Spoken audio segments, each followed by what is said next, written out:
Shalom, apa kabarmu semua dalam keadaan damai sejahtera Tuhan, dalam perlindungan Tuhan? Amin, haleluya, puji nama Tuhan. Saudara-saudara yang dikasihi Tuhan, saya ingin menyapa untuk semua jemaat, khususnya jemaat MCC, Mission Compassion Community, yang ada baik di Jakarta maupun yang ada di beberapa tempat, serta saudara-saudara saya, juga family saya dan teman-teman rohani saya, serta anak-anak rohani saya yang tertulis di bawah ini. Kiranya Tuhan memberkati. Puji nama Tuhan. Saudaraku yang dikasihi Tuhan, hari ini saya akan berbicara tentang sauh yang kuat dalam pengharapan kita. Saudara-saudara yang dikasihi Tuhan, saya bacakan terlebih dahulu dari kitab Ibrani 6, ayat yang ke-13 sampai dengan 20.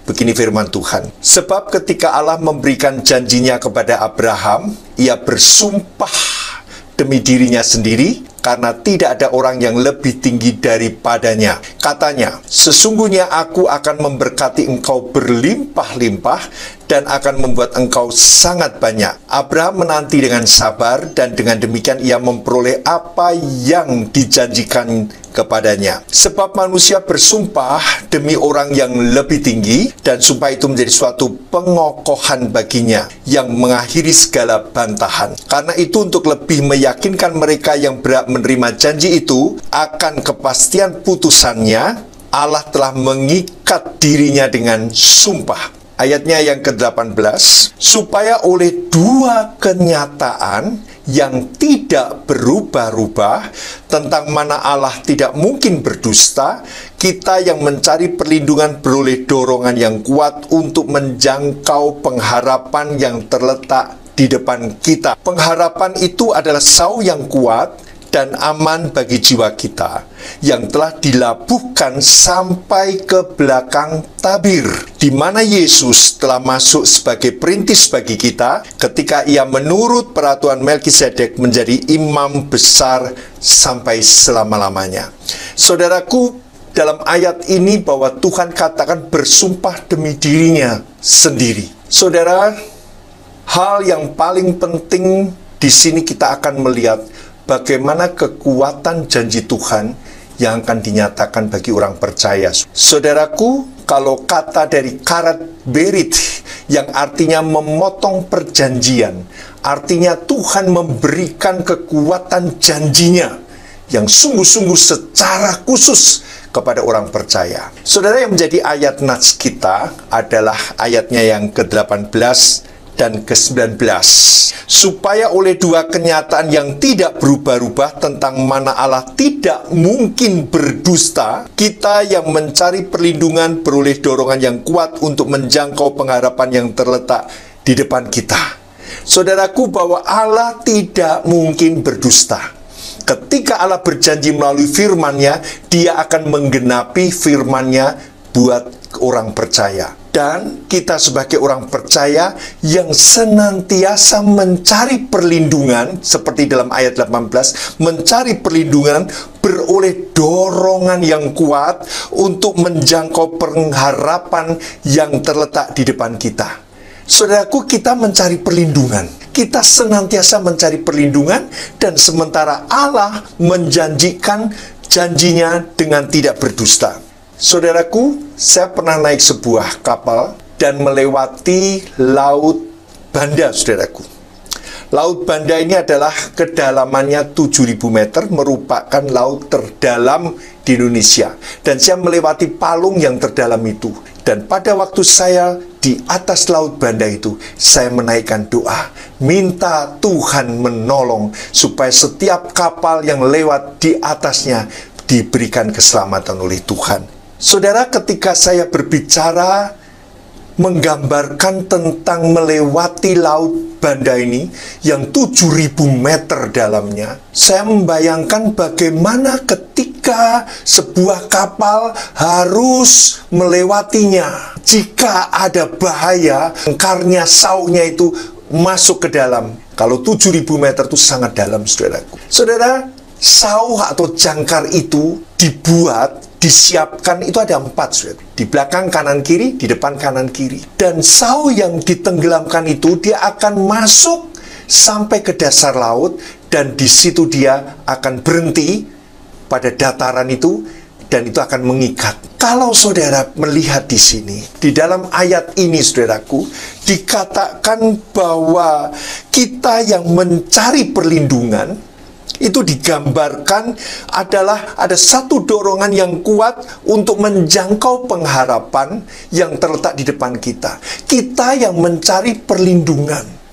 Dalam ayat ke-19 dikatakan pengharapan itu adalah sauh yang kuat dan aman. Saudaraku, penggambaran pengharapan orang percaya itu ada di dalam situasi yang tidak kecil. Penggambaran pengharapan orang percaya digambarkan seperti kapal yang terombang-ambing oleh ombak dan badai, dan kapal itu harus menenggelamkan sauh atau jangkar itu supaya mendarat pada bagian di bawah laut itu, sehingga kapal itu bisa berhenti, kapal itu bisa aman, saudaraku. Pengharapan orang percaya digambarkan kepada kebutuhan tentang perlindungan. Pengharapan orang percaya bukan hanya minta sesuatu saja, tetapi sesuatu yang menyangkut dalam jiwanya, yang menyangkut dalam kehidupannya, yang dikatakan pada ayat di situ mencari perlindungan. Kita mencari perlindungan. Dan perlindungan yang kita cari ini pada pengharapan yang diberikan oleh Tuhan, sehingga kita terdorong untuk mencari pengharapan yang ada di depan kita. Saudaraku, yang di depan kita adalah Tuhan Yesus. Dan kita harus melempar sauh, melempar jangkar itu, supaya kita dapat pengharapan daripada Tuhan. Ketika kita diombang-ambingkan oleh ombak, ketika kita diombang-ambingkan oleh badai, ketika kapal kita hampir tenggelam, kita harus melempar jangkar, melempar sauh itu. Saudara yang dikasihi Tuhan, peristiwa mencari perlindungan itu digambarkan kepada Tuhan seperti sebuah kapal. Mencari perlindungan, Tuhan digambarkan sebagai kekuatannya seperti jangkar sauh yang kuat dan aman. Oleh sebab itu, seberapa jauh kamu mempercayakan hidupmu kepada Tuhan? Ada firman mengatakan, terkutuklah orang yang mengandalkan dirinya sendiri dan mengandalkan orang. Hendaklah engkau mengandalkan Tuhan. Kata terkutuk itu terpisah, saudaraku, terpisah dari Tuhan. Ketika seseorang di dalam melabuhkan sauhnya, melabuhkan jangkarnya, dia pada dataran yang bagaimana? Sebab, saudaraku, kalau engkau melabuhkan sauhmu, jangkarmu kepada kekuatan manusia, kepada kekuatan dirimu sendiri, engkau terkutuk, saudaraku. Engkau terpisah daripada Tuhan. Sementara firman-Nya sangat jelas. Dikatakan kita yang mencari perlindungan beroleh dorongan yang kuat untuk menjangkau pengharapan yang terletak di depan kita. Di depan kita ada pengharapan, saudaraku. Bukan di depan kita kekhawatiran, ketakutan, kecemasan. Tetapi di depan kita ada pengharapan. Oleh sebab itu orang percaya mencari perlindungan di dalam pengharapan di dalam Tuhan. Amin. Saudara yang dikasihi Tuhan, ada sebuah cerita atau kesaksian dari seorang yang hidupnya sangat-sangat naif, saudaraku. Sangat-sangat naif, saudaraku. Karena apa? Karena dia mengakhiri hidupnya dengan menabrakkan tubuhnya pada kereta api yang berjalan dengan kencang. Namanya adalah Adolf Merki, orang Jerman, saudaraku. Orang ini, saudaraku, melabuhkan sauhnya pada daratan yang fana. Padahal, saudaraku, orang ini adalah orang yang terkaya, saudaraku. Tetapi dikatakan bahwa dia bunuh diri pada bulan Januari tahun 2009. Penyebabnya apa, saudaraku? Mengapa Adolf Merki bunuh diri, saudaraku? Karena dia mengalami keruntuhan perusahaan. Karena dia mengalami ketidakpastian ekonomi. Dia mengalami ketidakmampuan untuk mencari solusi. Saudaraku, bisnis utamanya Phoenix Pharmahandel, yaitu pengecer obat-obatan terbesar di Jerman. Kita sering kan dulu, kalau obat-obatan dari Jerman, jumlah karyawan Phoenix, saudaraku, mencapai 22.000 orang, saudaraku.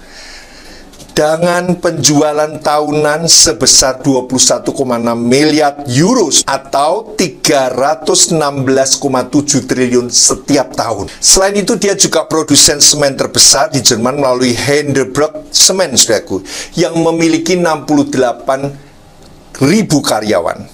Ia juga memiliki saham perusahaan otomotif nomor 1 di Jerman, yaitu Volkswagen atau VW, saudaraku. Tetapi, saudaraku, ia nekat menjemput maut dengan menabrakkan dirinya ke kereta api yang tengah melaju dengan kencang. Pertanyaannya, ia mengalami keruntuhan perusahaan. Ia mengalami ketidakpastian ekonomi. Ia mengalami ketidakmampuan untuk mencari solusi. Kalau saya bacakan ayat yang tadi saya bacakan dari ayat 18, kita yang mencari perlindungan. Ini sama, saudaraku. Adolf Merki, dia tidak tahu seharusnya dia mencari perlindungan kepada pengharapan di dalam Tuhan Yesus. Saudaraku, ini keruntuhan perusahaan dan situasi ekonomi yang tidak pasti, serta ketidakmampuan untuk mencari solusi. Ini mencari perlindungan. Seharusnya dia harus tahu ketika mencari perlindungan, dikatakan dia beroleh dorongan yang kuat untuk menjangkau pengharapan yang terletak di depan kita. Orang yang percaya kepada Tuhan ketika mencari perlindungan, dia beroleh dorongan yang kuat mencari pengharapan di dalam Tuhan. Bukan malah lari, bukan malah putus asa, bukan malah kecewa, bukan malah mengundurkan diri, tetapi punya dorongan yang kuat. Amin.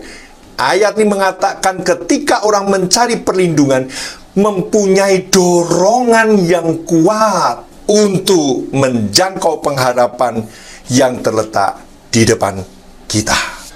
Saudaraku yang dikasihi Tuhan, jangan kita salah melabuhkan sauh atau jangkar kita kepada daratan yang salah. Saudaraku, kalau kita baca tadi, kembali lagi saya bacakan ayatnya. Pengharapan itu adalah sauh yang kuat dan aman bagi jiwa kita. Tuhan mengatakan dalam ayat ini berbicara sauh yang kuat dan aman. Kuat di sini dalam bahasa aslinya, saudaraku, aspales, artinya memberi kepastian apa yang akan terjadi. Jadi waktu sauh yang kuat itu, sauh yang diberikan oleh Tuhan, itu kepastian di dalam apa yang akan terjadi. Kepastian pertolongan Tuhan. Kepastian janji Tuhan yang tidak dusta. Dan dikatakan aman di situ, dikatakan bebaios, saudaraku. Bebaios di situ berarti diteguhkan dengan kepastian. Sauh pengharapan orang percaya diteguhkan dengan kepastian, dengan janji Tuhan yang tidak berdusta. Kalau kita baca, pengharapan itu adalah sauh yang kuat dan aman bagi jiwa kita, yang telah dilabuhkan sampai ke belakang tabir. Kenapa kok hubungannya dengan tabir? Karena pada tabir bait Allah yang sudah terbelah menjadi dua, di mana di situ Yesus yang menjadi imam besar, Yesus yang menjadi perantara kita, Yesus yang merintis hidup kita, Dia yang berjanji tidak berdusta. Artinya apa, saudaraku? Janji kita kepada kebenaran Tuhan, pengharapan kita kepada kebenaran Tuhan, pengharapan kita kepada janji Tuhan bahwa runtuhkan bait Allah ini dan aku akan bangun dalam 3 hari. Banyak orang ketertawa, saudaraku, masa bait Allah yang dibangun puluhan tahun bisa dibangun dalam 3 hari. Artinya apa? Itu secara roh Yesus mati, Dia dan bangkit pada hari yang ketiga. Ketika mati itu tabir bait Allah terbelah menjadi 2. Artinya tidak lagi pada imam, tetapi langsung kepada Tuhan Yesus yang menjadi imam besar kita.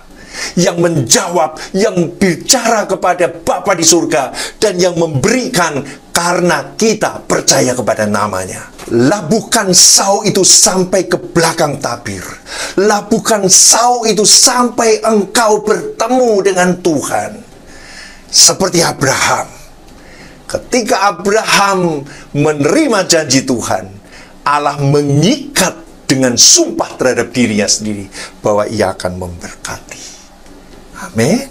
Saudaraku, kita hidup di dalam janji Tuhan. Kita hidup setiap hari, setiap saat dari janji Tuhan. Kita tidak bisa mengandalkan kekuatan orang lain. Kita tidak bisa mengandalkan diri kita sendiri. Kita hanya mengandalkan kekuatan daripada janji Tuhan. Karena janji Tuhan tidak dusta. Dia akan bekerja. Dia akan melakukan apa yang dijanjikannya terhadap dirimu. Amin. Saudara-saudara yang dikasihi Tuhan, pengharapan kita harus sampai kepada tabir Tuhan. Pengharapan kita yang digambarkan seperti sauh yang dilabuhkan harus sampai ke belakang tabir bait Allah. Harus sampai ke belakang tabir, yaitu bertemu dengan Tuhan. Haleluya. Saudara-saudaraku yang dikasihi Tuhan, hari ini jika engkau ada di dalam kesulitan yang besar, engkau mencari perlindungan seperti yang dikatakan dalam ayat ke-18. Mencari perlindungan. Kita yang mencari perlindungan. Saudara, saya mau tanya, saudara percaya itu? Bahwa engkau ketika mencari perlindungan, Tuhan memberikan dorongan yang kuat. Dorongan yang kuat untuk menjangkau pengharapan yang terletak di depan kita. Dia tidak jauh dari kita, saudaraku. Pengharapan kita tidak jauh. Dia ada di depan kita. Dia Yesus. Dia punya kuasa. Namanya berkuasa, saudaraku. Dan dia di depan kita. Tidak jauh, saudaraku. Labuhkan pengharapanmu kepada Yesus, saudaraku. Labuhkan pengharapanmu kepada mujizat namanya. Saudaraku, kalau hari ini engkau mengalami hal-hal yang buruk, hal-hal di mana engkau membutuhkan solusi, di mana engkau mengalami kesulitan di dalam ekonomi, jika engkau mengalami seperti Adolf Marki, dia mengalami keruntuhan perusahaan, dia mengalami ketidakpastian ekonomi, dia mengalami ketidakmampuan untuk mencari solusi. Saya ingin katakan, saudaraku, ini sama yang ditulis dari ayatnya yang ke-18. Ia yang mencari perlindungan, beroleh dorongan yang kuat untuk menjangkau pengharapan yang ada di depannya. Saudaraku, kalau engkau ada dalam seputaran kesulitan, kesukaran kehidupan, kalau engkau ada di dalam sakit yang tidak tersembuhkan, saya mau katakan, engkau yang mencari perlindungan, engkau beroleh dorongan yang kuat dari Roh Kudus untuk engkau mencari pengharapan sau yang kuat itu, yaitu Yesus Kristus yang akan menolongmu. Dia berjanji terhadap janjinya, terhadap firman-Nya tidak berdusta. Dia berjanji terhadap firman-Nya tidak berdusta. Kita harus beriman di dalam kita meminta kepada Tuhan. Amin. Tetapi kita juga harus beriman di dalam kita menerima janji yang diberikan kepada Tuhan. Dan saudaraku, ini yang penting, saudaraku. Banyak orang berani beriman meminta, tetapi dia tidak berani beriman untuk menerima apa yang Tuhan berikan dalam jawaban hidupnya. Saudaraku, jawaban Tuhan tidak kecelakaan. Jawaban Tuhan adalah rancangan damai sejahtera dalam hidupmu. engkau jangan pernah takut. Karena Tuhan memberikan damai sejahtera yang luar biasa dalam hidupmu. Engkau jangan pernah takut. Engkau jangan pernah khawatir dan gusar. Karena janji Tuhan itu adalah damai sejahtera. Terimalah janji itu dengan iman, saudaraku. Karena pengharapan yang telah engkau labuhkan saumu kepada dataran, itu dataran yang benar. Engkau akan kuat. Engkau diombang-ambingkan ombak, engkau akan kuat. Karena kemenangan ada di dalam hidupmu. Tuhan memberkati saudara. Salam isi Injil. Bye.